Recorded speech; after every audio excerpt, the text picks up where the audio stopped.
Dahil ito yung pinakakanta ni Pastor Ray. Amen. Bago siya tawagin. Hallelujah. Uwitin ng mga backup singer. Praise God. Thank you, Lord.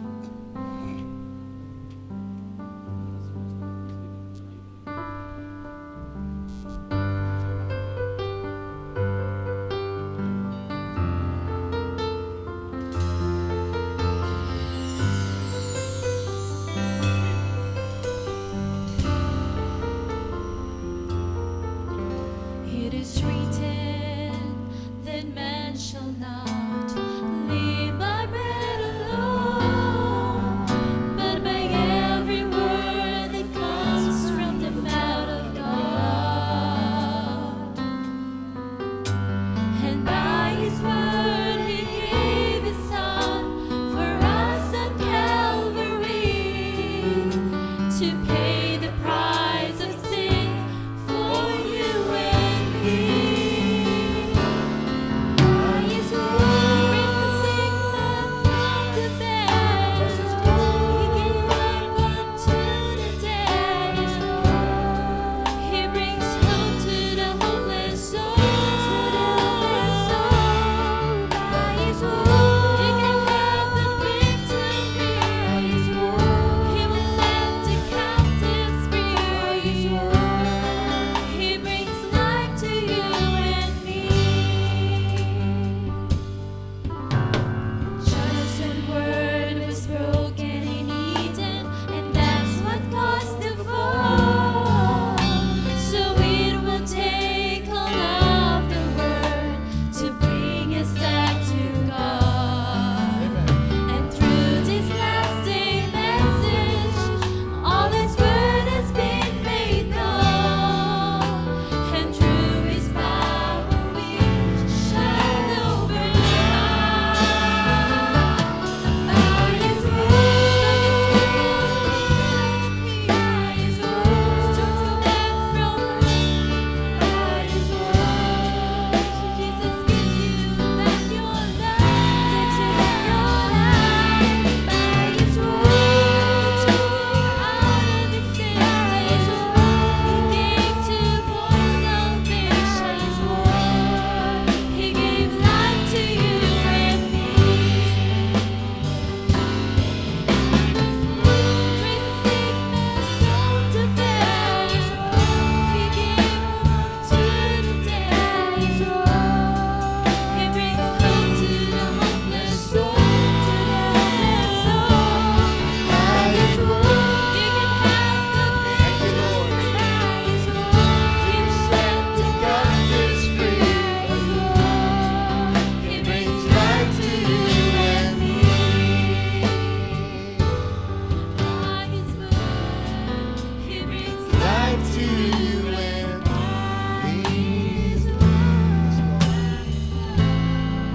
He brings life to you and me. Hallelujah. Hallelujah.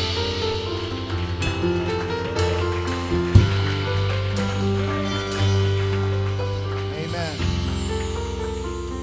How powerful that word is. By His word. Kung magagawa nating maituon ang ating pag-isip tangi sa salita ng Diyos, ay magagawa nating pamahalaan lahat ng klase ng sirkumstansya sa ating buhay. Because the word is the master of all circumstances. Amen. Hallelujah. Tulungan tayo ng Panginoon sa gabing ito. Sa Luke chapter 5, buksan natin mga Bibles.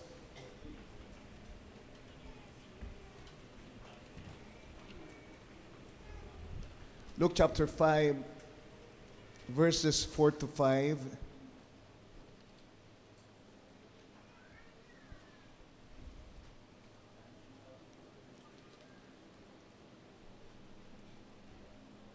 Sabi dito, kung nakita nyo na, now when He had left speaking, He said unto Simon, launch out into the deep and let down your nets for a drought. Verse 5. And Simon answering said unto Him, Master, we have toiled all the night and have taken nothing. Nevertheless, at thy word, I will let down the net. Alam niyo ang kwento, para magkaroon kayo ng konting background bago natin basahin yung susunod na scripture. Ito ay kwento ng ang ating Panginoong Jesucristo ay magtungo doon sa kinaroroonan ni Pedro at ng iba pang mga mangingisda. At gusto niyang gamitin yung bangka ni Pedro, kaya siya ay sumakay doon at inutusan niya si Pedro na lumayo ng konti sa dalampasigan para siya ay makapangaral sa mga tao. And then pagkatapos niyang mangaral ay inutusan niya si Pedro na humayo, siya ay pumalaot at pagkatapos ay ihulog ang kanyang lambat sa dagat.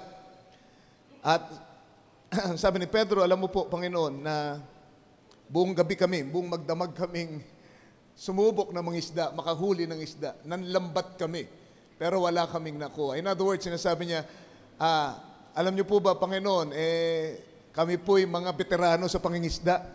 Alam po namin pagka panahon ng pangingisda, pagka ang buwan ay ganito, pag buwan ay maliwanag, iba-ibang palatandaan, alam po namin kung kailan kakagat ang isda, kung kailan mahuli ang isda. At gusto ko pong sabihin sa inyo, lahat po ginawa na namin pero wala po kami nakuha ang isda. Pero ganun pa man, Panginoon, sa kabila ng aming pagiging veterano, sa kabila ng aming knowledge, sa kabila ng amen, ang aming kakayahan, eksperyensya, dahil sa sinabi mo, ay uhulog namin ulit ang lambat. Romans chapter 4, verse 19 hanggang 22. Sabi dito, and being not weak in faith, speaking of Abraham, he considered not his own body now dead, when he was about 100 years old, neither yet the deadness of Sarah's womb.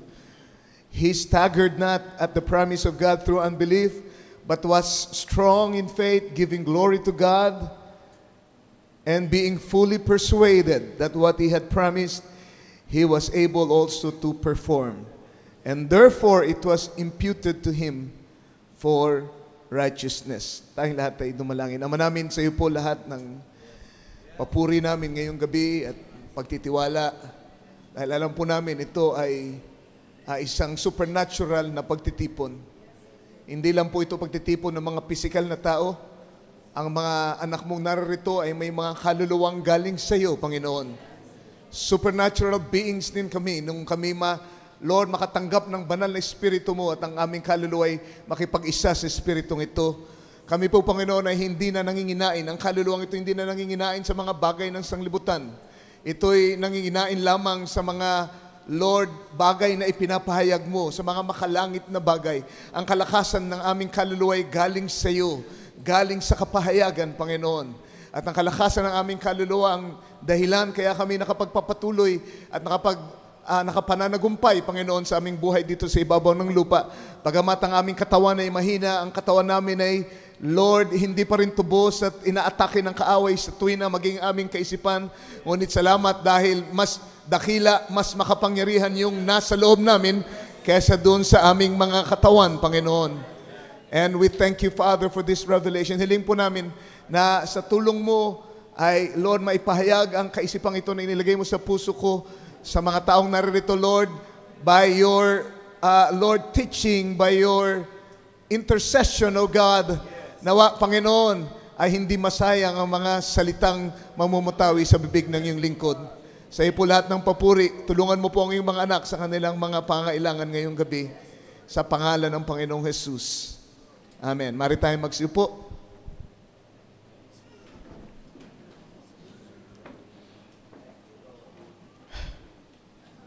Gusto kong pamagatan ang mensaheng ito ng nevertheless at thy word.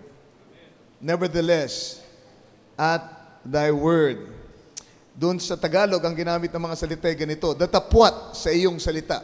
O ang isa pang pwedeng gawing translation ay gayon paman. Nevertheless, gayon paman. Amen. Dahil sinabi mo. Gayon paman. Bagamat kami eksperyensado, bagamat ganito ang kalagayan, bagamat ganito ang sirkumstansya, bagamat mahirap ang aming kinakaharap na sitwasyon ngayon, ngunit dahil sa sinabi mo, susunod kami sa iyong sinabi. Nevertheless, at thy word.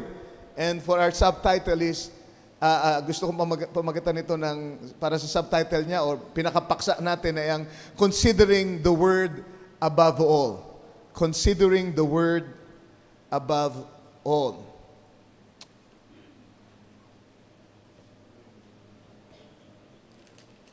Alam nyo, ang ating pag-iisip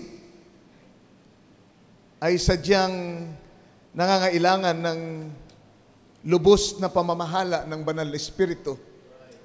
Dahil kung ito po ay hindi natin masusupil, dito mismo manggagaling ang mga bagay na mangungusap sa atin upang tayo ay magkaroon ng pagdududa sa mga pangako ng Diyos. Ang isip nyo, ang pangangatwiran nyo, ang maaring mangusap, you know, your thoughts can talk you out of your promise, can talk you out of the promise of God, can talk you out of the miracle.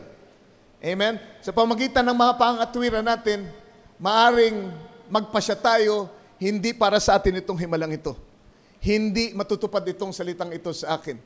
But you know, kailangan nating labanan ang ating sariling pag-iisip at ating tignan kung ano ang sinabi ng Panginoon kahit na gaano ito kakontra doon sa pangangatwiran ng ating sariling pag-iisip. Kaya yung aking example kanina ay yung hango doon sa ating teksto dahil yun po ang pakikipagbakang meron tayo bilang mga believers, being redeemed in our soul but unredeemed in our mind. Meron tayong palaging pakikipagbaka sa pag-iisip. Diba? Greatest battle ever fought ay saan nangyayari sa ating pag-iisip. At nung nakaraan, pinangusap ko sa inyo tungkol sa pagkakaroon ng tamang vision. Amen? That's also in the mind. Okay?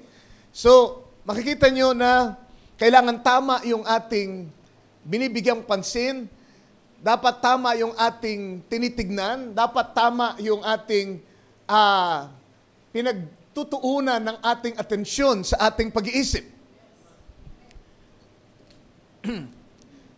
So, gaya ng nasabi ko kanina, si Simon ay isang veteranong mangingisda at meron siyang katwiran. Pwede niyang sabihin, pasensya ka na, Ginoong Jesus, pero sa tagal ng aming pagiging mangingisda, mukhang wala sa katwiran yung sinasabi mo. Imposible na makahuli pa kami ng isda. Dahil unang-una, lahat ng tandang natural ay laban, ay kontra sa sinasabi ng makakahuli kami. Pagkatapos, yung knowledge namin ay nagsasabi sa amin na hindi na kami makakahuli. And then, pangatlo, yung karanasan namin ay nagsasabi na imposible yung sinasabi mo. You see? Pero, sa tagpong ito, makikita natin na si Simon, si Pedro, ay kanyang isinaisang tabi lahat ng ito. Isinaisang tabi lahat ng ito, hindi niya winalang bahala o hindi niya sinabing, hindi niya naiisip yung mga yun. Lahat ng yun ay nasa isip niya, lahat ng yun ay nandoon. It was a fact. Or they were facts. Lahat ng mga sinabi ko, lahat yan ay katotohanan. Pero, yung mga katotohanan yun, ay isang tabi niya at binigyan niya ng higit na consideration ang salita ng Diyos. So you see, yun ang battle natin. Merong mga bagay na sadyang totoo sa natural, sadyang alam nating totoo sa ating karanasan, sa ating pagiging tao. Alam natin, humanly speaking, totoo ang mga bagay-bagay na ito. Mahirap ang ating kalagayan, malala ang ating karamdaman. You know, lubog tayo sa kahirapan, depressed tayo sa maraming paraan. Pero, dapat magawa nating ilagay sa ibabaw ng lahat ng yan ang salita ng Diyos pagka siya ay nagsalita na sa atin.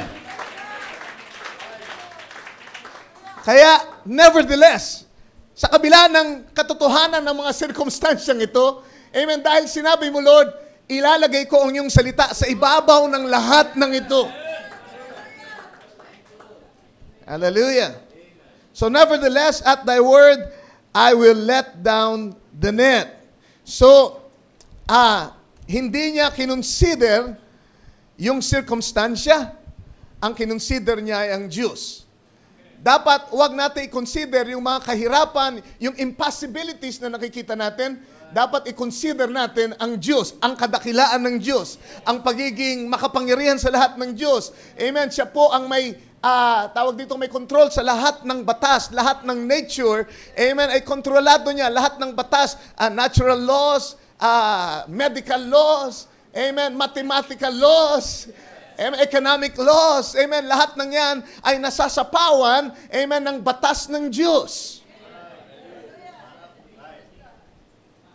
Kaya pagka nagtapat, amen, ang mga batas na natural at ang batas ng Diyos, amen, kung ikaw ay tunay na mananampalataya, dapat magawa mong ilagay sa ibabaw ang batas ng Diyos sa lahat ng iba pang mga batas. Naalala ko yung kwento ng isang ministro, meron silang appointment at umalis sila ng maaga dahil gusto nilang makarating ng maaga, pero nagkataon na nagkaroon ng aberya sa daan. Meron pong tumirik na sasakyan doon sa bandang unahan dahil doon ang tagal po ng biyahe nila at nag-alala siya baka hindi siya makaabot doon sa kanyang appointment.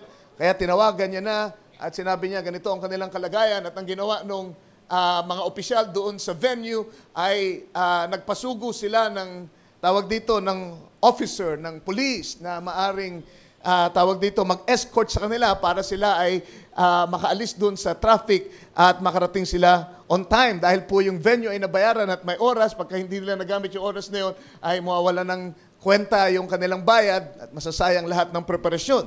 And so dumating po dali-dali yung mga pulis at ang nangyari, sumakay po yung pulis doon sa sasakyan ng ministro at siya nang nag-drive at hindi po siya dumaan doon sa normal na lane, siya ay gumamit ng shoulder.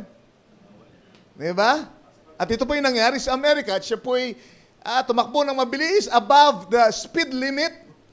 Amen? Way above the speed limit. Bakit? Kasi hinahabol nila yung appointment. At meron po silang mga pulis na nakasalubong at ang nangyari lang, nagkakawayan lang po sila. Nagkumakaway lang yung pulis na nakasakay dun sa kotse ng pastor. Bakit? Kasi nagkakaintindihan na sila. Amen?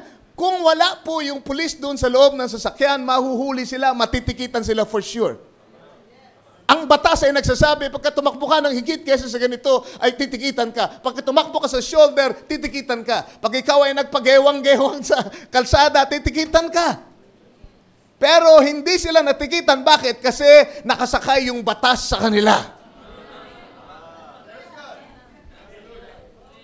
Nakasakay yung batas sa kanila. Hallelujah. Naintindihan niyo ba kung ibig sabihin? Apply natin dito sa ating pinag-uusapan ngayon. Maaring yung sakit mo ay talagang medically proven, na examine na ilang beses, 3 beses, 5 beses, kung saan doktor ka na. Pare-parehong sinabi nila. Lahat ng examination, parehong result. At tiyak na tiyak sila, base sa lahat ng examination na ito, na hindi ka na pwedeng gumaling. Huli ka na, may ticket ka na. Di ba? Pero praise the Lord, kung ikaw ay mananampalataya at meron kang Espiritu Santo, nakasakay, amen, yung Panginoon ng mga batas sa iyo. Ang Diyos na merong batas na mas mataas kaysa sa anumang batas ay nakasakay sa iyo. Hallelujah, ang kailangan niya lang gawin ay senyasan niya yung mga batas. Amen, na naroon na nagsasabi na ikaw ay hindi nagagaling. Yung medical law ay kailangan niyang senyasan lamang, magsalita lang siya at kailangan sumunod yun sa batas niya.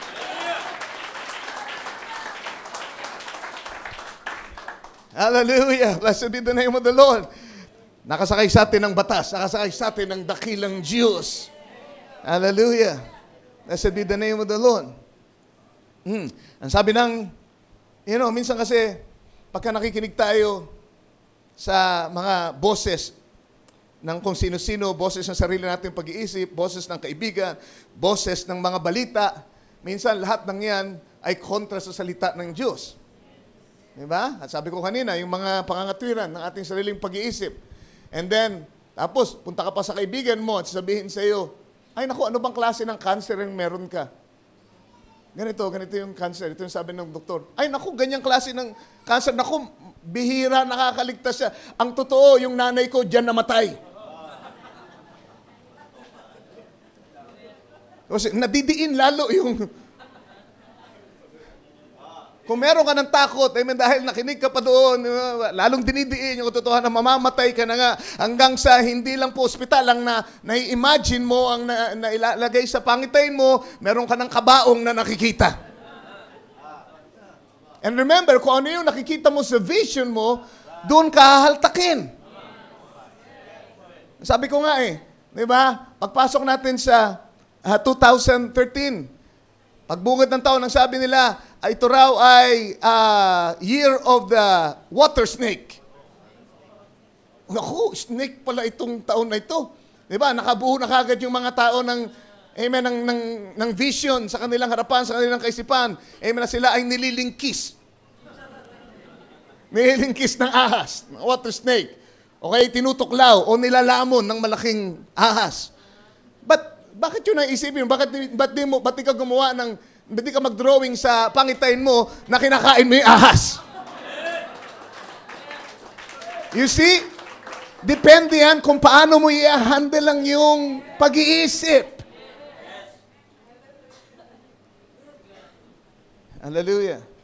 So, ang sabi ng mga balita, nako, ang ekonomiya ay ganito, ganyan, mayroon silang kwenta, yung mga expert, mga economists ay nagsalita, ganito ang trend natin, ganyan ang trend natin.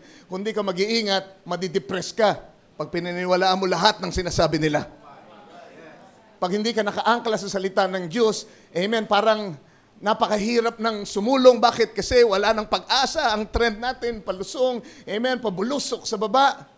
Diba? Tapos, nandito pa lahat ng klase ng sakit. May balita tayo, ganitong sakit ay paparating sa ating bansa. Meron silang flu na nakita doon sa Amerika, at ang daming nagta-travel from there to here. At, you see? Lahat ng yun ay na-accumulate sa ating isip para tayo ay depressed.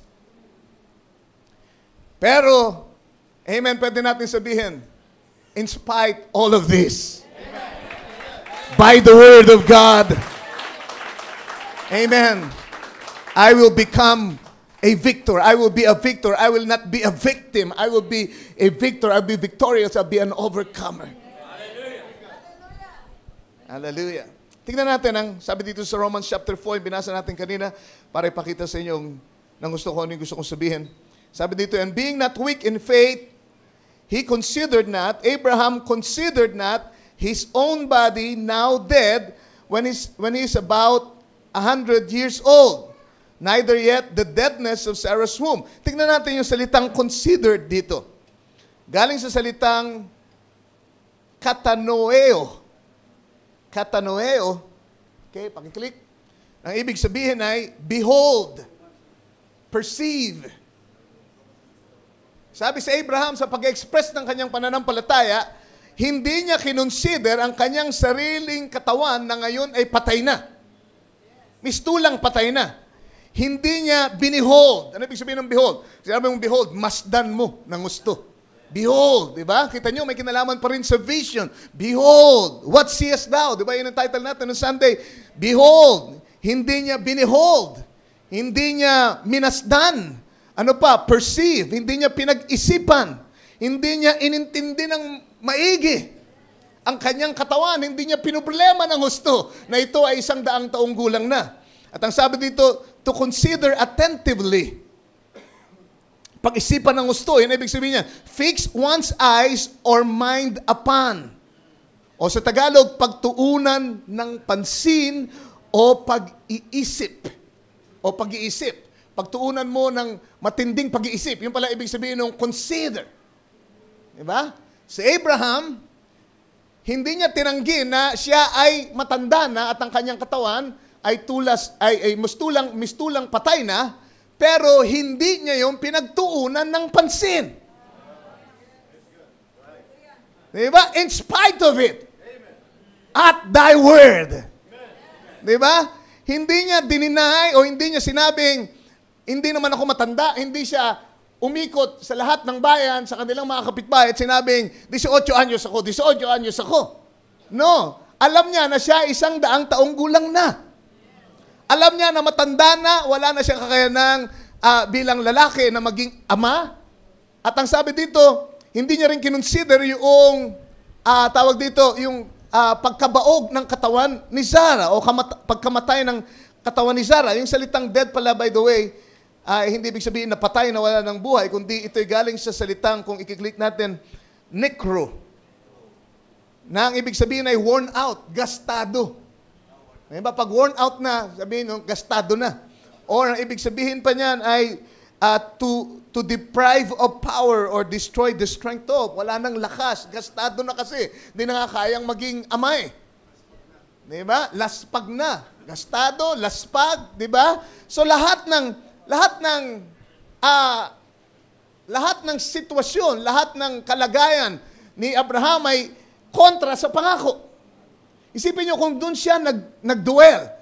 Kung yun ang pinagtuunan niya ng pansin. Ano kaya kung nagbukbuk siya sa isang tabi at palagi lang siya nag-iisip, matanda na ako, 100 taong gulang na ako, amen, tuyo na ang bahay bata ni Sarah, hindi na siya pwedeng magpasuso. Kahit pa nga magkaanak kami, paano niya pasususuhin? Paano kung magtatrabaho pa? Ganito na ako. Diba? On and on and on and on. Pwede niyang pag-isipan lahat yung magbukmuk siya sa isang tabi and consider that. Pero ang sabi ng Bible, he did not consider the deadness of his own body and the deadness of Sarah's womb. Hallelujah. Tuloy natin ang pagbasa. Verse 20, he staggered not at the promise of God through unbelief, but was strong in faith, giving glory to God, and being fully persuaded that what he had promised, he was able also to perform. So imbis na mag-dwell siya doon, masdan niya yung kanyang kalagayan physically, siya ay tumingin sa pangako. He was fully persuaded na kung anong pinangako ng Diyos, kaya niyang tuparin. So hindi siya nag-dwell doon sa mga negatibong sitwasyon niya, kundi nag-dwell siya sa pangako ng Diyos at sa katuparan ng pangakong ito. Tingnan natin kung paanong pinaliwanag ni Brother Branham sa message The Faith of Abraham. Sabi niya, now, Abraham didn't pay attention to how old he was. Abraham did not pay any attention. Ano kanya? Abraham didn't pay any attention. All right. To how old he was, how dead his own body was, or the deadness of Sarah's womb. He just looked to what God said and kept praising God for what He had promised. So, hindi sinabi dito na itinanggi ni Abraham na siya'y matanda na. Hindi sinabi dito na itinanggi niya na siya ay mahina na at tuyo na yung sinapupunan ni Sarah, kundi he just did not pay attention to them. Naintindihan niyo yun? Kasi dito pumapasok yung center of the road. Center of the road. Pagdating sa pananampalataya. Kasi, alam nyo, ang message, inayos niya tayo ng gusto. Ang message, ang nag-correct ng mga maling kaisipan. Maging sa divine healing, maging sa mga himala. You know, may mga taong panatiko. Di ba, na hindi na na-acknowledge yung mga bagay-bagay na nakikitang malinaw na nariyan. Di ba? Like for example, merong mga taong hindi na iinom ng gamot, for example. Diba? Hindi na sila, kahit na nakikita nilang sila'y talagang matanda na mahina, nasasabihin nila, well, hindi ako mahina, hindi ako matanda. No, Abraham, hindi niya tinanggi yun, kaya lang hindi niya pinansin. Nakita niyo yung kaibahan? Alright, so yung panatiko, amen, siguro kung may panatiko dito, ay magsisimula na kayong mangapit bahay at sabihin nyo, 18 anyos na ako. 21 anyos na ako kasi naniniwala tayo na magiging bata tayo ulit. Magiging nasa pinakamagandang itsura tayo from 18 to 21, ang sabi ni Brother Branham. You know? Pero alam natin, amen, na tayo tumatanda pa, umihina pa, nagkakasakit pa, di ba? Sumasakit pa yung mga, amen, yung mga joints natin, yung balakang natin, yung lahat ng klase ng kirot na nararamdaman natin. Amen. Hindi natin yan tinatanggi. That's a fact. Amen. Hindi tayo umiikot sinasabing, nasa theophany na kami, nasa glorified body. Yun ay mga panatiko.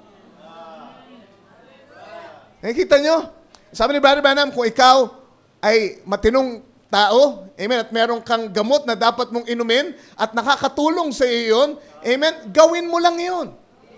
Inumin mo lang yun, ipagtiwala mo sa Panginoon. I-recognize mo, kailangan mo ng gamot dahil meron kang kirot nararamdaman at nakakatulong sa iyo. You do that. Huwag niyong titignan ng mababa ang sinumang tao gumagawa ng ganyan dahil ang ating propeta ay hindi kailanman tinignan ng mababa yung mga ganong tao. Hindi siya panatiko pagdating dyan.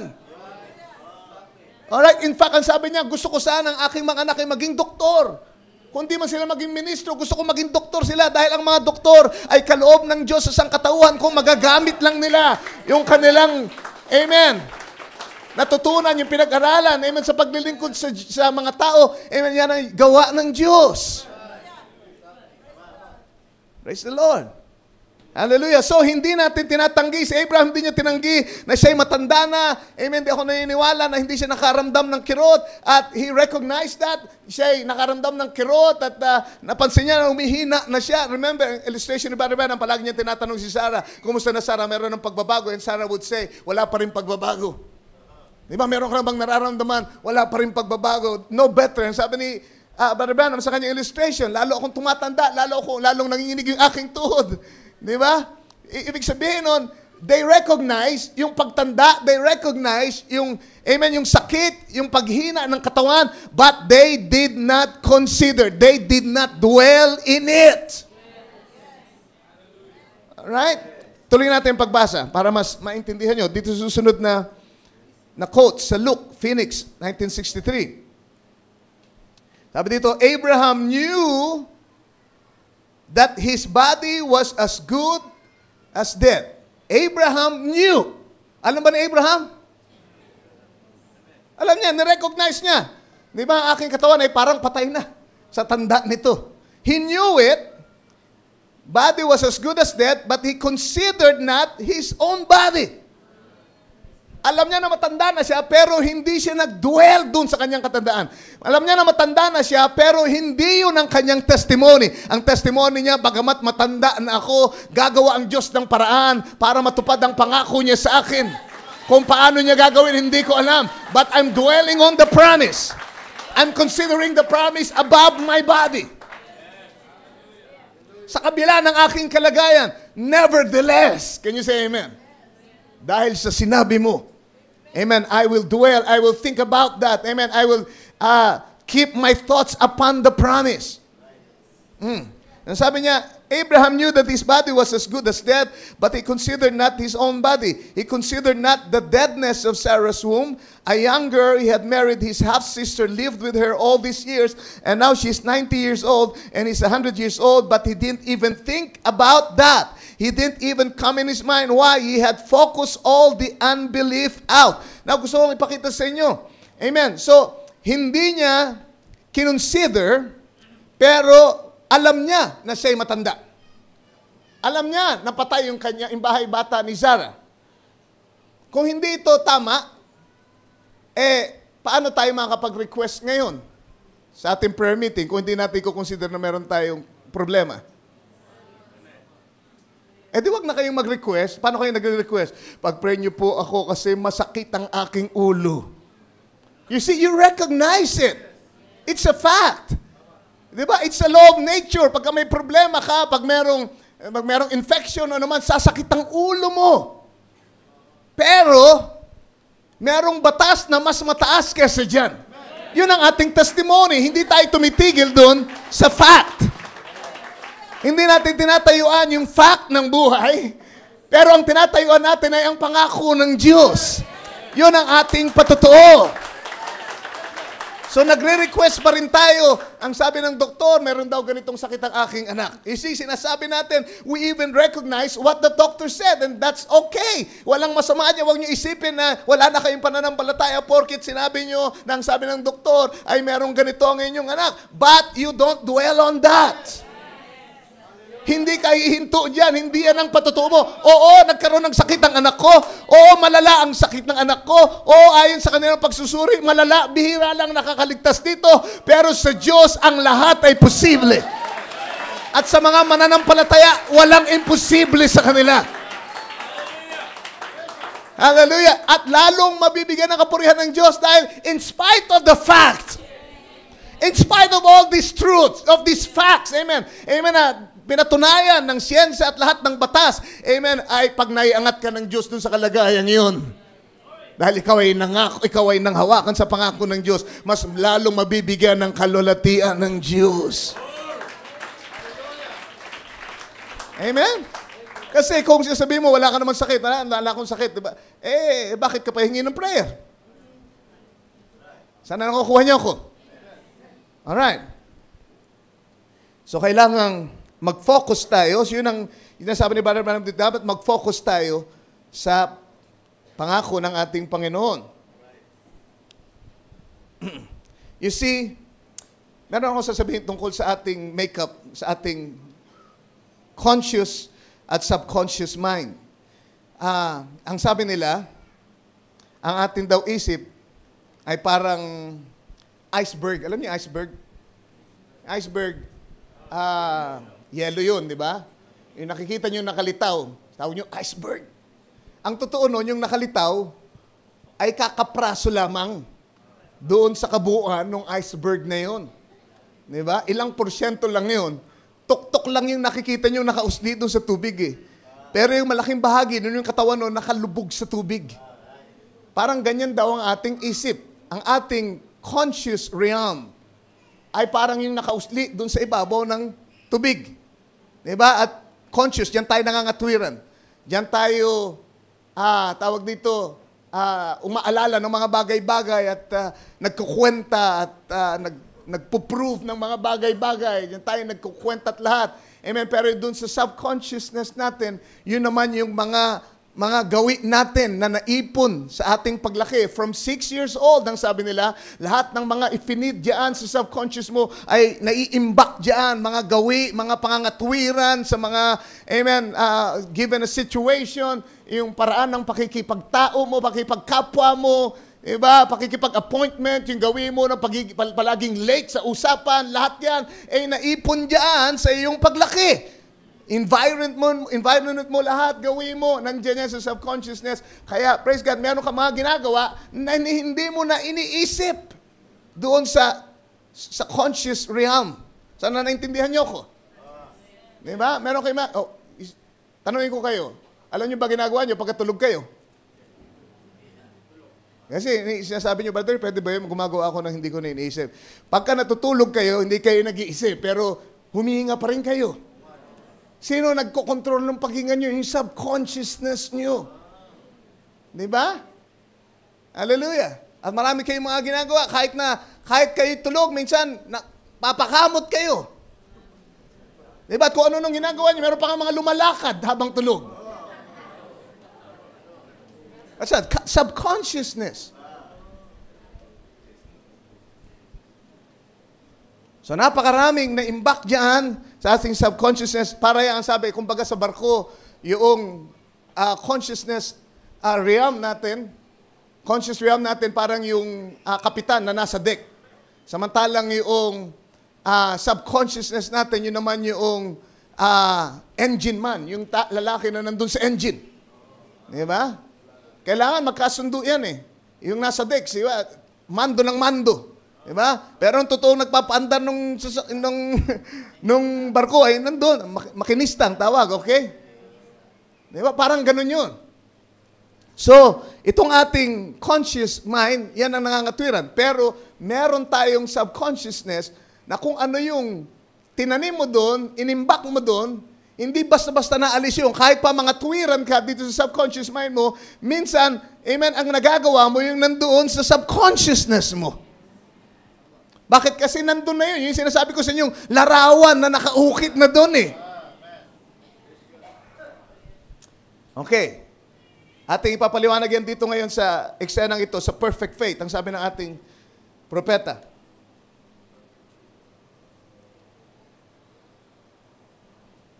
Sabi dito, Jesus said, come on. Ito ay yung, si Pedro ay palakari ng ating Panginoon sa dagat. You remember that scene? So, perfect faith. Sabi, Jesus said, come on. And he stepped down and said, it's the Lord. I'll just walk. But when he got his eyes on the waves, he got scared. What came in his mind? First thing, I'm going to walk because the word said for me to walk. And the next thing, he looked at his symptoms. He looked out there and seen how big them waves was, and he got scared. And when he did down, he went. See, what he feared happened. What he believed happened. When he believed he could walk, he walked. When he believed he got scared in his belief, then his substance left him. See, he still professed his faith, but he didn't have the substance. The substance would have went right over the top of the white cup and went right onto him. See if he has the perfect faith. See, but he didn't have it. He thought he did. Alright, tingnan natin ang eksena. Suriin natin sandali.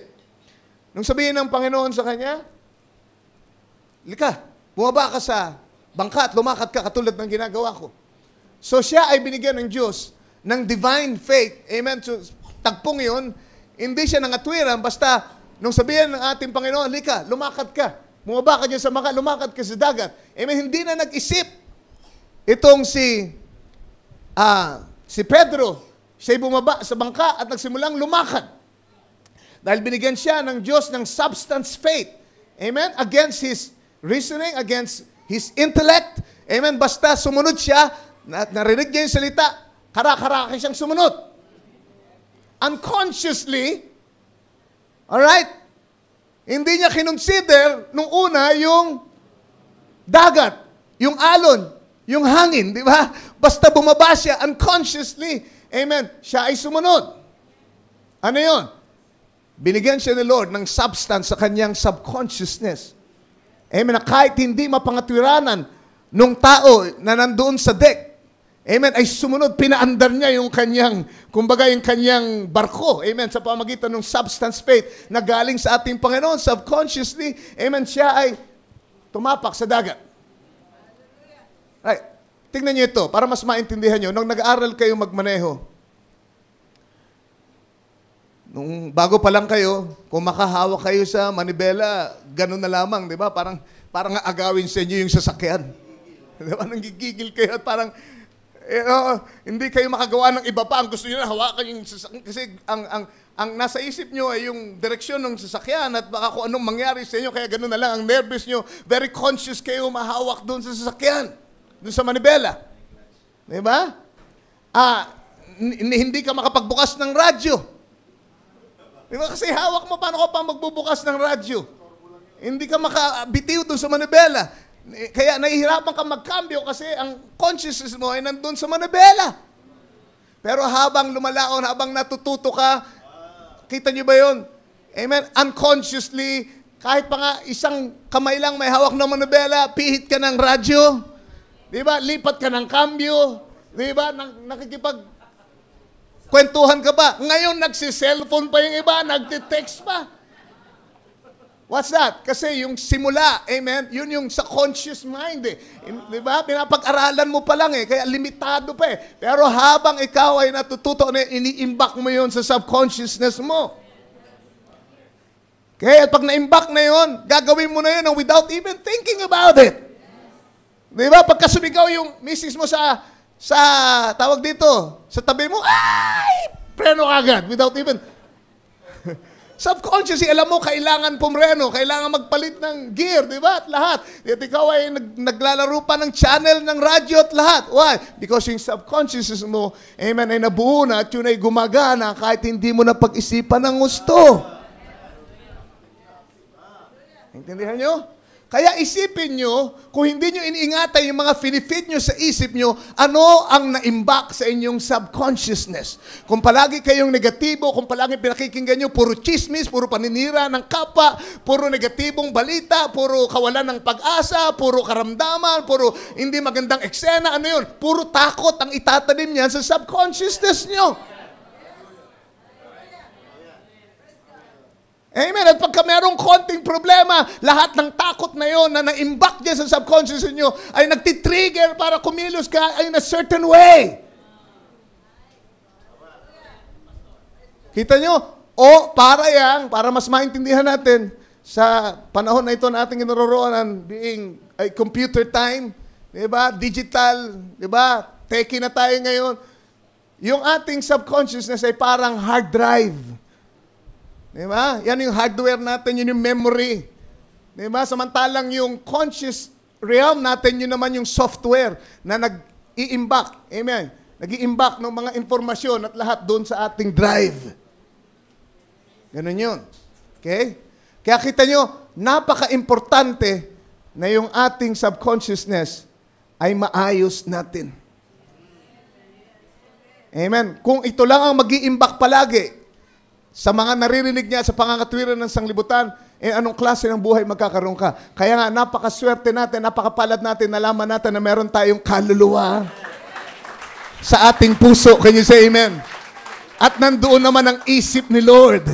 At ang dapat nating gawin ay kung napuno na ng mga negatibong bagay ang ating subconsciousness, yung ating drive, yung ating hard drive, anong ginagawa nila? Amen? Pagka masyado ng puno, ang bagal-bagal na. At puro, kung ano yung nandun, yun ang lumalabas di ba? Puro negatibo. Ano gagawin? I-reformat natin. I-reformat natin. Kumbaga, i-rewire natin. Can you say amen? Yung ating subconsciousness para Para ito'y mapuno ng pangako ng Diyos, ng mga positibong bagay. Hallelujah. From our soul ay palagi nating, amen, naalalahanin ng mga salita ng Diyos. From our soul, amen, palagi tayong magbabasa ng salita ng Diyos. Amen, at ito yung magko-coincide doon sa naitanim na sa ating, amen, kaluluwa. Palagi tayong attend ng service. Bakit? Kasi yan ang nagdadagdag ng mga informasyon na nandoon sa inyong subconsciousness.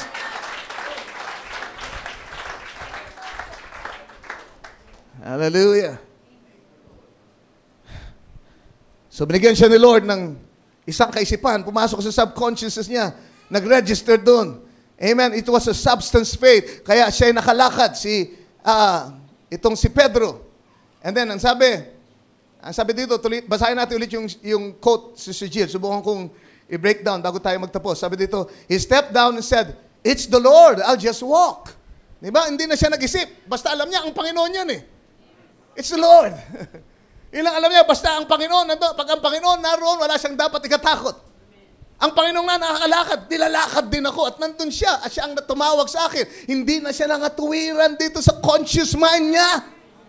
Binigyan siya ng substance faith doon sa subconsciousness niya. Can you say amen? Aligit, nakalakad siya nung pasimula. Pero, tingnan niyo yung nangyari. But when he got his eyes on the waves, gumana na yung conscious realm. Gumana na yung isip niya, yung pangangatwiran niya. You see, ang subconsciousness ay hindi nangangatwiran. Kung ano lang yung inimbak mo dyan, yun na yun. Hindi niya mas mahiwalay kung ano yung tama at mali, kung ano yung mabuti at hindi mabuti. Amen. Ang nag-iisip ay yung conscious mind. Yun ang nagkikwenta, yun ang nagtatansya, yun ang nag-iisip ng gusto. At kung ano yung maisip niya, i-imbak niya doon sa subconsciousness. Yung subconsciousness, tanggap lang ng tanggap yun, hindi na yun nag-iisip. Di ba? Pero kita nyo ang nangyari, ang sabi dito, nung mag-isip na siya, nung tignan niya na, pagganahin niya, through the window of the eyes, pumasok sa isip, nag-isip siya, kinuwenta niya, ang lalim siguro nitong dagat nito, mga 100 feet. Magana na yung conscious mind niya. Kahit siguro magaling akong lumangoy dahil ako'y mangingisda, pero sa lakas ng alon na to, naku, mukhang hindi ko kakayanin. Ano yung gumagana? Yung conscious mind. At tinignan niya yung malalaking alon. Ang sabi dito, but when he got his eyes on the waves, kumbaga, kung si Abraham ay tumingin dun sa pagkamatanda niya, then the promise will not come. Promise will not be fulfilled. But he did not consider. He did not consider. Hindi siya nagduel doon, hindi niya pinag-isipan, hindi niya binigyan ng panahon. Hallelujah. Yung katotohanan na siya'y matanda na. Alright? Pero itong ginawa ni Pedro, he got his eyes on the waves, he got scared. Ayun, pumasok na yung takot. What come in his mind? First thing, I'm going to walk because the word said for me to walk. And the next thing, he looked at this, he looked at the symptoms. Ayun na, tumingin na sa symptoms. Ito na nga ang sinasabi ko. Ang sabi nila, pagka ito nang nararamdaman mo, meron ka ng ganyan. Hindi ba? Tamang-tama. Yan nga ang nararamdaman ko. Totoo yan. Started to look at the symptoms. Hallelujah. Pagka ganito na ang negosyo mo, wala nang pag-asa talaga. Lugi na yan. Bankruptcy na susunod yan. No. If you have a promise in your heart. Amen. I will never leave you nor forsake you. Pagpapalain ko lahat ng ginawa mo. Ginagawa mo kung ang inyong motibo ay ayon sa aking kalooban. Kahit baka ano kahirap kahit anong kwenta ang gawin ng problema natin, kinikwenta na natin lahat ng bagay at base sa kwenta natin ay fino-forecast natin ang ating future sa tansya ko, sa kwenta ko. Talagang wala na akong pag-asa. Praise be to God. But you must consider your God, not your circumstances. You must consider the greatness of God, not your circumstances. Hallelujah. And so, ang sabi dito, and the next thing he looked at, well, he looked at his symptoms. He looked out there and seen how big them waves was.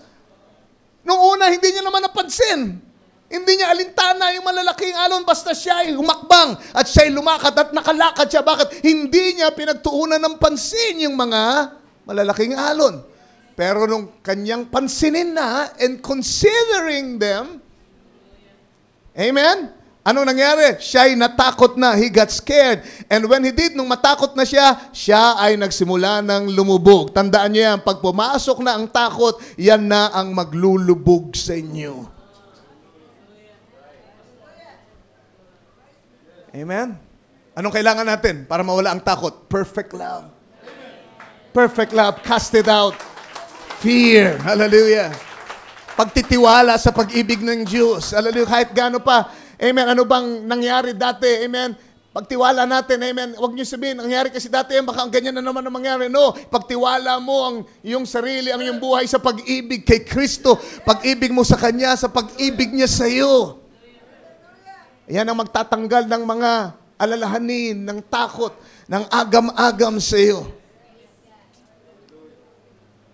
And when he did, ang sabi, down he went. Kita niyo ito? Nandun na siya sa gitna ng himala nung siya ay matakot. Di ba? Nagsimula na yung himala. Sa gitna ng himala, natakot siya dahil tumingin siya sa simptomas. Amen. Dapat ang tinignan niya ay, nakakalakad ako sa dagat. Isipin mo yun? Hindi eh. Ang nangyari, nung magising siya sa consciousness niya, ang naisip niya, ano tong ginawa ko? Nandito ako sa gitna ng dagat. Ano tong mga pinaggagawa ko? Bakit ako lumabas sa bangka? Paano na to? Simula nang pumasok ang takot sa kanya dahil sa kanyang pangangatuwiran. Simula niya nang tignan ng sintomas. Hallelujah. At nagsimula siyang, amen, lumubog. Nakakalungkot, merong mga taong nagsimula sa himala, pero habang nasa himala ay lumubog dahil sila ay natakot. Huwag kayong bibitiw. Sa larawan na nakikita nyo, huwag nyo alisin ang tingin nyo kay Jesus na nasa ibabaw ng tubig. Huwag kayong magpa-linga-linga sa paligid. Amen. At tingnan ng malalaking alon, manatili kayong nakatingin, looking unto Jesus, the author and finisher of our faith. Hindi natin sinasabing walang makukulit na mga tao talaga sa paligid. Walang mga nakakatisod na mga pangyayari at mga pag-uugali. Pero don't consider them. In spite of all this, nevertheless, hallelujah, nevertheless, kahit pa merong mga taong ganyan, merong taong ganito, kahit nagkakatumbahan at nagbabackslide na yung iba, nevertheless, I'm looking at the Word. Yun ang naging problema. Ni Pedro, hindi siya gumamit ng nevertheless. Inintindi niya yung circumstansya niya. Hallelujah. At siya nagsimulang lumubog. What happened? He believed he could walk. He walked when he believed. Amen. Ano man ang kinatatakutan mo, yun ang mangyayari. What he feared happened. Kita nyo, yung kinatakutan niya, yun ang nangyari. Pero kung ano yung sinampalatayanan niya, yun din ang nangyari. Nung sumampalataya siya nung una, nakalakad siya. Dahil naniwala siyang makakalakad siya. Pero nung matakot siya na baka siya lumubog, nalubog siya. Kaya nga pag merong takot na pumapasok, sawayin nyo kagad. Diba, huwag niyo isipin, naku, baka kung ano nangyari sa anak ko, sawayin mo kagad. Naku, baka kung anong mangyari sa asawa ko doon, sawayin mo kagad. Naku, baka nandun na naman kahinaan ng asawa ko, sawayin mo kagad sa isip mo. Because what you fear will happen. But what you believe will also happen. Hallelujah. Sabi dito, tuloy natin, he still professed his faith, but he didn't have the substance anymore. The substance would have went right over top of the white cup. So nawala yung substance faith niya somehow. Amen? Ay na-overpower nung mga dati niyang mga nakaimbak doon sa kanyang subconsciousness, yung substance faith na pansamantalang binigay ni Lord sa kanya.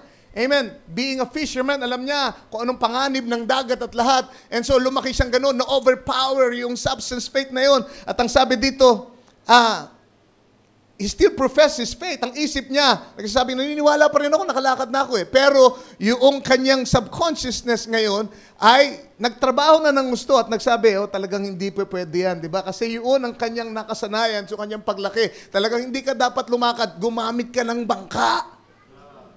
Di ba? Pag mangingisda ka, huwag kang lalakad sa dagat. Di ba? Mangingisda siya eh. Pag pumalaot ka, huwag kang aalis sa bangka. Di ba? Lalo na pag maghuhulog ka ng net, di ba? Huwag kang lalabas sa bangka mo, saka mo ihulog yung net. Doon ka lang sa bangka. So lahat ng karanasan niya ngayon, nandun sa subconscious niya, ay nag-overpower doon sa saglit, amen, na pagpasok nung thought na yun, na hindi niya napanghawakan. Dahil pinangmayani niya ang kanyang pangangatwiran dito sa conscious mind niya. Hallelujah. So walang nabago sa tubig, walang nabago sa hangin, walang nabago sa alon, walang nabago kay Jesus na nandoon sa ibabaw pa rin ng dagat. Saan may nabago? Kanino may nabago? Kay Pedro may nabago. Diba? Nung siya'y tumapak, siya yung Pedro, yun din yung dagat, yun yung hangin, yun si Jesus. Amen. Pero nung siya'y lumubog, anong nabago? Walang nabago dun sa iba pang mga bagay. Ang nabago ay ang kanyang pananampalataya.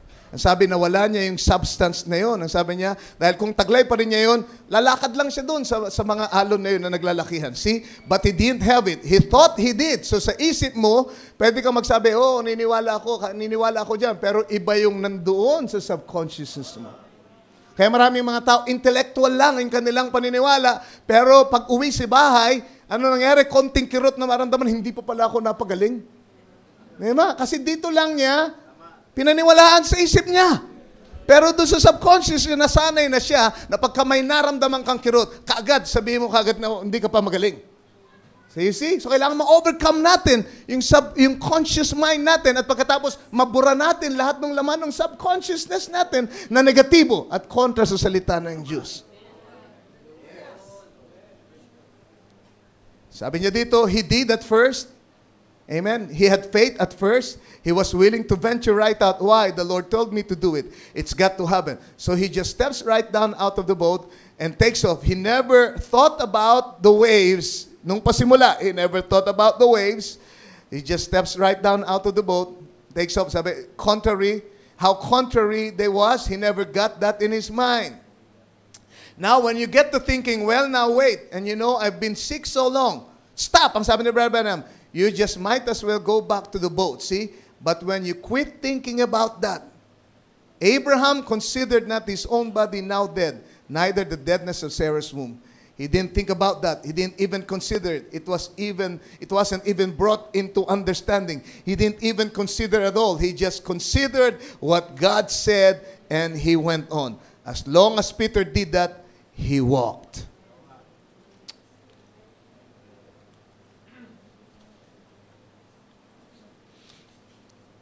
Minsan, ang bayan ng Diyos, nung sila ay nasa Exodus, nasa ilang sila ay nagreklamo dahil wala silang makain. At ang kanilang kinakain lamang ay mana at sila ay nasuya na dun sa mana. At dito sa Numbers chapter 11, ay nagreklamo sila kay Moses at si Moses ay nagreklamo sa Diyos. And then, ang Diyos ay nangusap kay Moses, at ang sabi niya kay Moses, huwag kang mag-alala kasi kung yan ang gusto ng bayan, sige, pakakainin ko sila ng karne. Hanggang sa magsuka sila sa karne. Nalala niyo sabi sa Bible? Hanggang sa yung karne lumabas sa kanilang mga ilong sa kabusugan nila. At ang sabi niya, hindi lang isang araw, hindi 2 araw, hindi isang linggo, kundi isang buwan. 30 araw silang kakain ng karne. At si Moses ay tumingin sa paligid at nagkwenta siya. Sabi sa Numbers 11:21, tignan nga natin.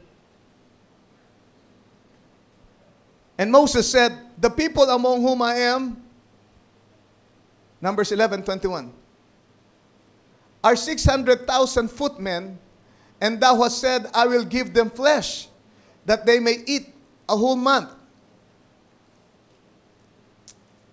Shall the flocks and the herds be slain for them to suffice them, or shall all the fish of the sea be gathered together for them to suffice them? And the Lord said unto Moses, is the Lord's hands waxed short? O sa ibang salita, humina ba kailanman ang kapangyarihan ko, nabawasan ba kailanman? Kasi alam niyo itong si Moses, anong gumagana sa kanya? Yung conscious mind. Narito na siya. Narito na at nagkwenta na siya. Kinuwenta niya, abay, kung ating kukwentin, mahigit sa 2 milyon ng mga taong kasama ni Moses at kailangan pakainin. Kung susundin niya yung sinabi ni Lord, kung paniniwalaan niya yung sinabi ni Lord at pakakainin niya yung kanyang bayan ng karne, abay, kinuwenta niya na kagad yung mga kamelyo at yung mga hayop na dala-dala nila. Kahit pagpapatahin lahat ito, sa kwenta ko, sa kwentada ko, hindi pa rin sapat. 30 araw, Lord, sabi mo. Kahit pa lahat ng isda dito sa dagat, kaya namin abutin, hindi kakasya, Lord. So anong nangyari? He considered the circumstances. Kinonsider niya, tinignan niya yung kalagayan ayon sa kwenta niya, hindi po pwede, imposible yung sinasabi mo, Lord. Kaya sabi ni Lord, gusto kong paalala sa iyo, Moses, nabawasan ba ang aking kapangyarihan? Ikaw naman, kakatawid niyo lang sa dagat na pula. Ikaw naman, kakakain niyo lang ng mana na wala naman nagluto dun sa langit, basta bumuhos na lang dyan at kumain kayo. Ikaw naman, pinatakbo mo na naman yung kukote mo. At nagkuwenta ka na naman na nagkuwenta. Di ba? Eh, mga nanay, magagaling magkuwenta. Kaya pagka medyo maliit yung budget, naku, masungit na. Amen. Huwag kayong umasa sa kwenta nyo. Umasa kayo sa pangako ng Panginoon. Kung palagay nyo kapos, ang pangako ng Diyos, I will provide all your needs according to His riches and glory.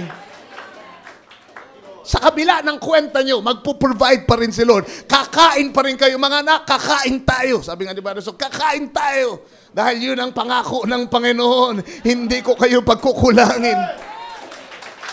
Lahat ng ito ay pawang idaragdag ko sa inyo kung uunahin nyo lang ako. Hallelujah. Pero nagkwenta na siya, hindi po pwede.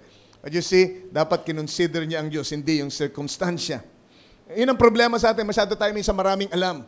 Yung mga eksperyensadong tao, yung mga masyadong mapagbasa, minsan, that will work to your disadvantage pagdating sa pananampalataya kasi lahat ay binabase nyo sa knowledge, sa information na meron kayo. Masyado kayong alam, maraming alam tungkol sa mga bagay-bagay at minsan nagagawa nyo yung katuwiran yun kontra sa salita ng Diyos.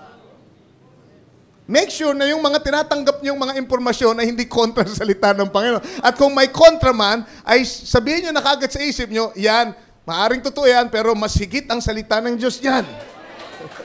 Para yung nai-impact sa subconsciousness nyo, ay tama, di ba? Tama. Amen. Dahil dito pa lang sa isip, na-check nyo na ng word, and then pagbaksak sa subconscious niyan, tama na yung ma-impact dun sa subconsciousness. Hallelujah. Minsan masyado tayong alam, masyado tayong maraming alam, lalo tayong napapahamak. Diba? Naalala ko yung isang tawag dito, isang tao na gusto nang magpakamatay. Tatapusin ko na lahat, masyado nang hirap na ako. Kaya pumunta siya sa tulay, tatalo na siya sana. Diba? Pero biglang may dumating na isang lalaki, sabi, wag mong gagawin yan. Gusto ko tang tulungan, sabi mo sa akin, ano bang problema mo, tutulungan kita. And so yung lalaki, sige, kinuwento niya. Sa loob ng 3 oras, kinuwento niya lahat ng problema niya. At ang daming nalaman nung lalaking gustong tumulong. Pagkatapos niyang magkwento ng 3 oras ng lahat ng problema niya, sabay silang tumalon.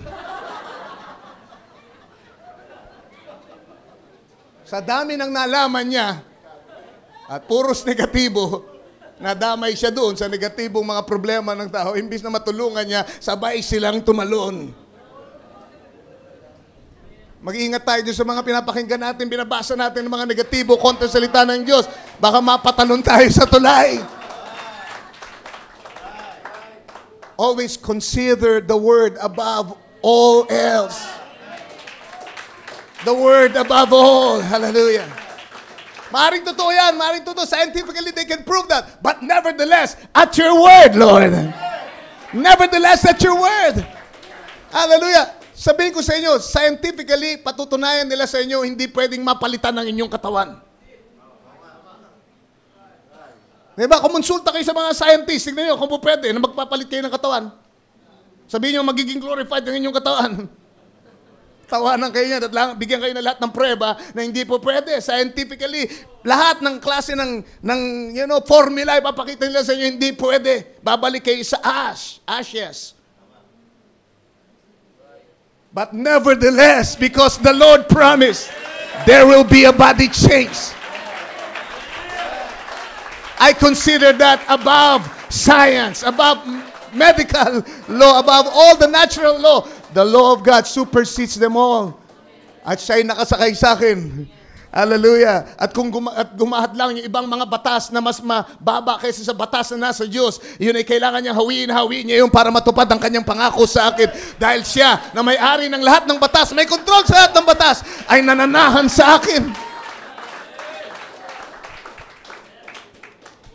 As we close now, ito ang sabi ng ating propeta tungkol sa isang pangyayari. Sabi niya, one time, when the test was on, the covenant people come up of Egypt.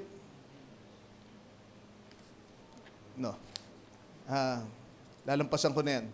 Isa na ito yung sasabihin ko tungkol sa 12 spies, di ba?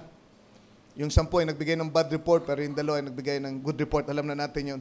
Amen. Punta tayo dito sa huling gusto kong basahin. Even as we stand, please. Amen. Tonight.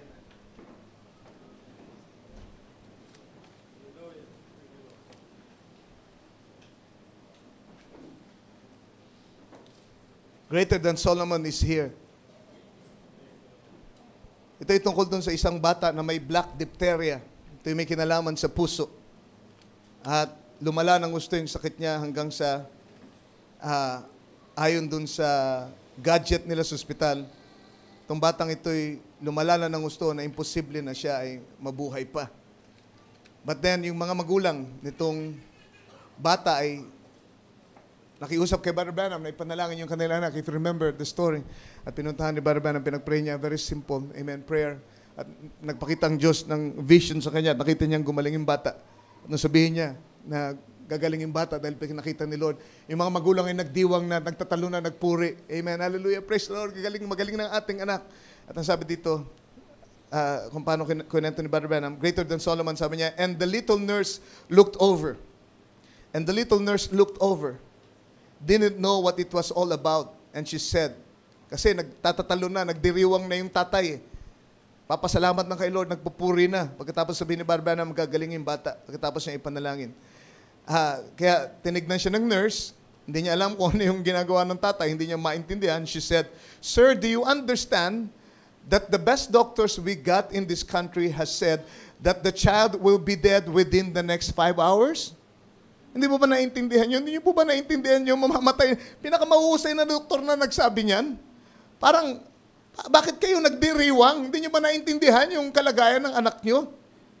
And she said, this cardiogram thing for his heart, I don't know nothing about it, she said.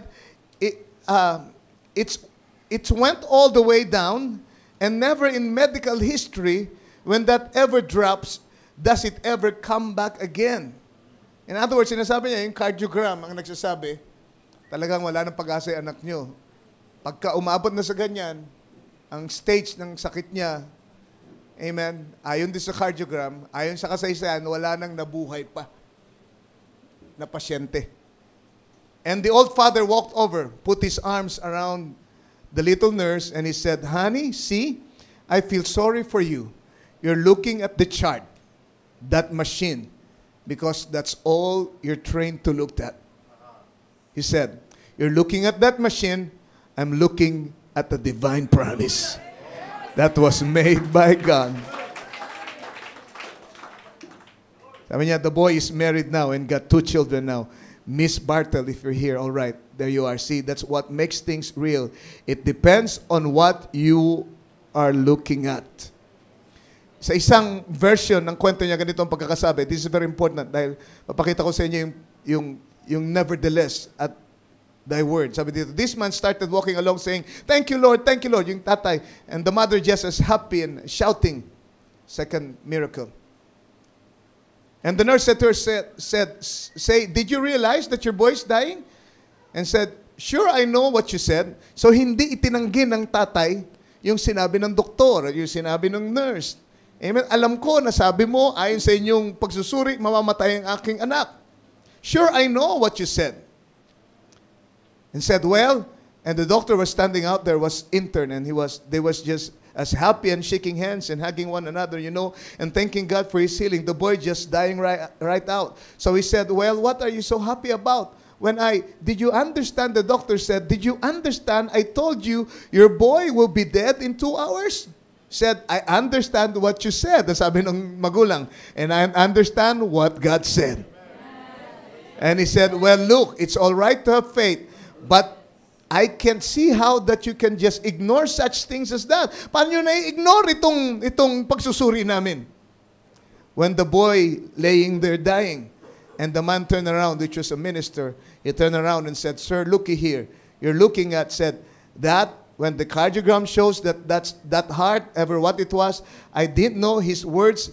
He was talking, said, when that drops down, said, all the world's history, there's never been a time that's ever come up again. Said, death is on the boy now.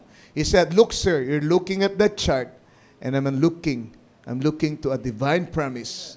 Amen. So, ang sabi dito ng mga magulang, hindi ko tinatanggi yung sabi ng machine, yung sabi ng doktor, hindi ko dinidiscredit ang doktor.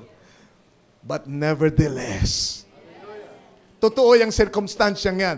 But I'm not considering it right now. I consider the promise of God above these circumstances right now.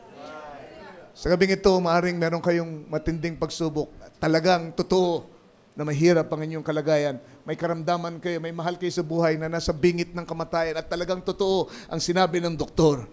But nevertheless, ano ang higit niyong i-consider? Yung sinabi ng doktor o yung sinabi ng Diyos, by my stripes, you were healed. Ano i-consider nyo? Yung sitwasyon nyo o ang kapangyarihan ng Diyos na available ngayon para sa lahat ng sasampalataya? Ama namin, Panginoon, sa iyong sariling paraan, hiling ko po na iukit mo ang katotohanan ito sa kanilang puso. Lord, sa kanilang kaluluwa at maging sa kanilang subconsciousness, O Lord, naway maimbak ang mga katotohanan ito upang dumating ang punto, Panginoon, that we'll be able to believe, express our faith, Lord, unconsciously, Lord, na hindi na kami mag-iisip, Lord, sa aming pag-iisip, but believe in our heart, Lord, na anuman ang sabihin mo, kahit kontra lahat ng batas sa lupa, Lord, higit kang makapangyarihan, higit kang dakila, at ang batas mo higit na mataas kaysa sa ano pa mang batas, Panginoon.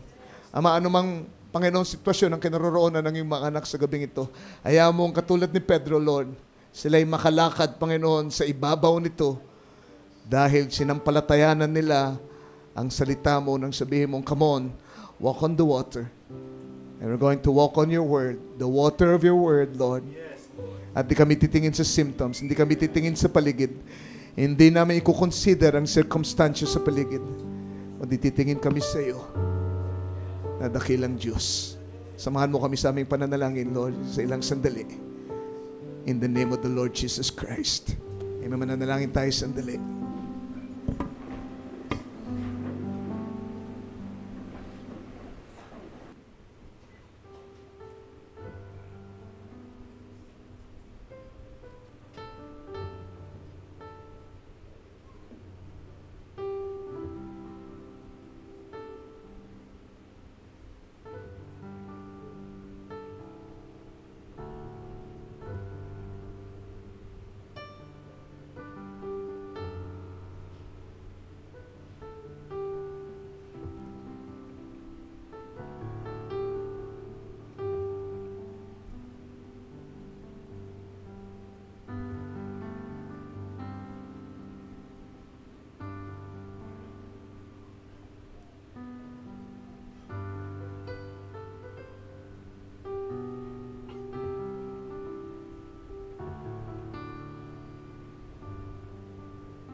We honor you, Lord Jesus. Thank you, Father. Thank you, Jesus. Thank you, Jesus. Hallelujah, hallelujah. Amen. Pag-pray natin si Sister Jenny Nayanga. Kung hindi nyo pa alam, hindi ko alam kung nabanggit kanina, pero kanyang nanay ay pumanaw na dahil dun sa breast cancer niya. So, we would pray for her. Ang Panginoon ang mag-aliw sa kanya, ang kanilang pamilya sa mga sandaling ito. Hallelujah. At mamaya kung meron kayong mga gustong siguro iabuloy, tulong sa kanila, amen. Maglalagay tayo ng basket dito mamaya sa harapan. Gusto nyo mag-abuloy sa kanilang pamilya bilang church, bilang miyembro natin, Sister Nayanga. Hindi tayo magpapaikot, pero lalagay lang tayo ng basket. Kung meron sa inyong gustong mag-abuloy para sa kanyang ina, gawin natin yun mamaya pagkatapos ng service. Amen. Witin natin yung by His Word. Amen. Thank you, Father. We love you, Jesus.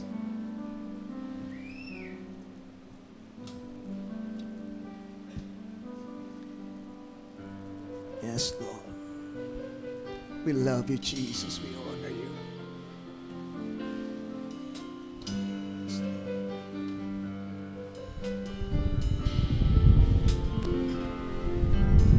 It is written that man shall not live by bread alone, but by every word that comes from the mouth of God.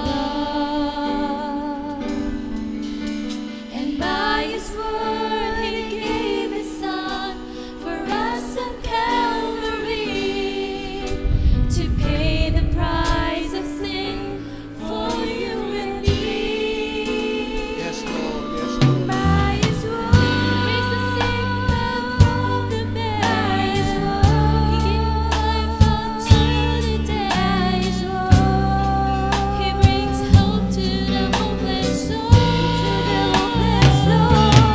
By His word you can have the victory. By His word He will set the captives free. By His word He brings life to you and me. We love you, Jesus. We thank you.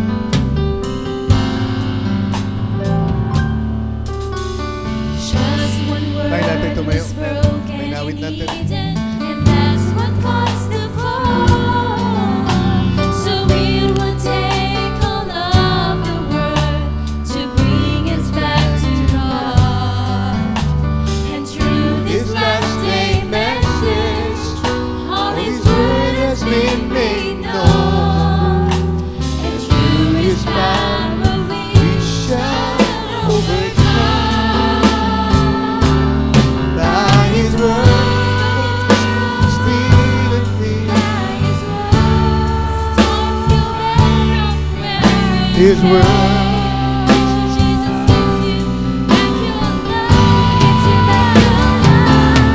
By His word.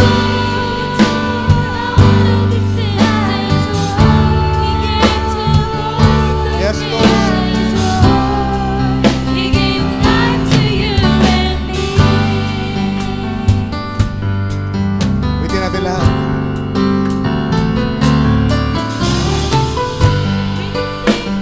From the dead, by His word, gave life unto the dead. He brings hope to the hopeless soul. You can have the victory. He will set the captives free. He brings life to you and me. By His word,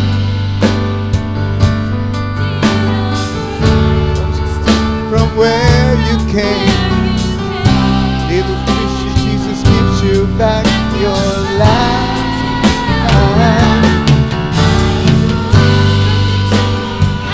Of existence, gave to boys salvation. He gave life to you and me.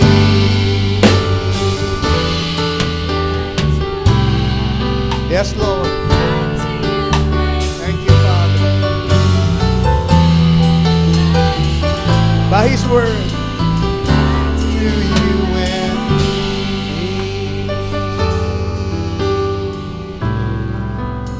Thank you, Lord. Thank you, Father. We love you, Father. Gusto kong tawagan si Brother Rolly hapon para pangunahan tayo sa panalangin. And please, isama natin sa prayer Mr. Jenny, Ayanga at ang kanilang pamilya sa ating pagtatapos. Na tayo yumako. Panginoon, aming pinapasalamatan ng lubos sa iyong napakayamang salita sa gabing ito. Lubos kaming nahanga, Panginoon, sa iyong pagkapahayag. Kita namin, Lord God, na ang kamay mo hindi maiksi para tumugon. At napakayaman ito, Panginoon. At yan, desire ng puso namin, Lord, na manatili sa iyong salita. Dahil lahat ng bagay na circumstantial, Lord God, ay napapailalim dito. At ang iyong kapangyarihan, ang iyong pag-ibig, Lord God, ay sumasakop sa bawat kaluluwa namin. At ito, Panginoon, ang nagbibigay na expression sa aming mga pangangatawan. Lord God, may mga bagay na dapat i-format sa aming mga puso. Hayaan mo, Lord God, na patuloy ka, Panginoon, na kumilos sa buhay namin. At mai-download namin, Panginoon, yung atonement, Lord God. Sa magitan ng banal na dugo, na patuloy ka pa rin tumutugo sa mga oras na ito. Lord, may mga pangailangan kami. May mga pangailangan ng mga kapatid namin, Lord God, sa mga oras na ito. May mga pangailangan sa ibang churches, Lord, sa Bulacan, Lord God, mga kapatid doon. At tinataas namin sa iyo sa gabing ito, Ama. At mga makapatid namin, Lord God, na nagkaroon ng request, Lord, sa mga oras nito, Ama, ay tinataas namin sa iyong kapangyarihan na sa magitan ng iyong salita. Oh God, mag-manifest ang lahat ng iyong kabutihan, ang lahat ng iyong biyaya, ang lahat ng iyong blessings, Lord. Dahil hindi maiksi ang iyong kamay na abutin kami, Panginoon. Lord, ang confession na ito, Panginoon, ay nagmumula sa iyong salita. At we consider your word, Lord. Oh, hallelujah. Hindi namin tinitingnan. Ayaw namin tingnan, Panginoon, ang mga bagay sa sanlibutan ito. Gusto namin manatili sa salita mo. Tulad sa mga salita na inilimbawa mo, Panginoon, sa buhay ni Abraham, sa buhay ni Pedro, Panginoon. Gusto namin manatili sa paglakad na yung salita, Lord God. Come on and walk, Lord. Oh, yun ang aming gustong malakaran. Lalo na, Panginoon, sa taong ito. Mabuhay kami sa isang mundo, Panginoon, na gusto mong lakaran sa araw na ito, O God, sa taong ito, Ama. Salamat, Panginoon. Salamat sa iyong eternity, Lord God, na sa puso namin. Dahil sa iyong salita. Salamat din, Lord, sa aming pastor, Lord, sa pagkapagal niya. Bless mo, Lord God, ang kanyang buhay. Bless mo po ang kanyang pamilya. At higit pa, Panginoon, ang lalim ng iyong salita ay umapaw sa kanyang puso. Ang biyayang ito ay mai-implant, Panginoon, sa mga kapatid na narito, Ama. At patuloy na magbunga, Panginoon, ang ministeryong ito. Salamat sa iyong kabutihan. Salamat sa mga blessing na aking nakamtan, na aming nakamtan, Panginoon. Salamat din, Lord, sa pagpapalaya. Salamat, Lord, sa pagpapalaya.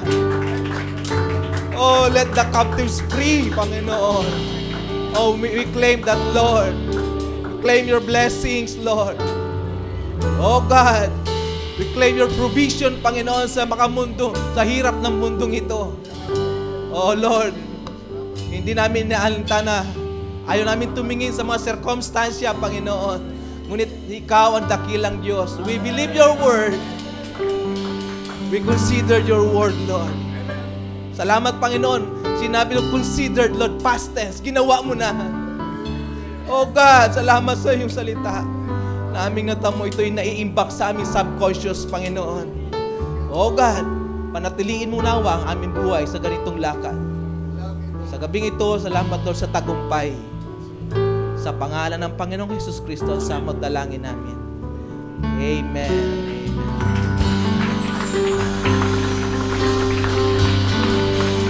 Amen. Lord bless you.